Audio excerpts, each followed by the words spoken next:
সেই যে জনগণ কখনো আকস্মিক ছিল না, তারা আকস্মিক ডাক্তার না, সেই জন্য তারা সবসময় ন্যায়ের পক্ষে, ইনসাফের পক্ষে, সত্যের পক্ষে তারা সবসময় টিকে থাকে।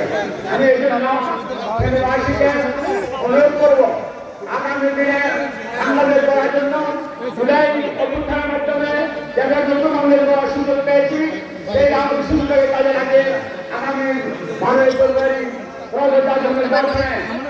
আমাদের যে পক্ষে যারা প্রার্থী রয়েছেন তাদের পক্ষে দাঁড়িপাল্লার পক্ষে ফেনী জেলায় এবং দলের পক্ষে এখানে আমাদের নির্বাচনী মতামত থেকে তিনটি আসন আমরা আমাদের যে সমস্যাগুলো রয়েছে সেগুলো আমাদের বলা হয়েছে।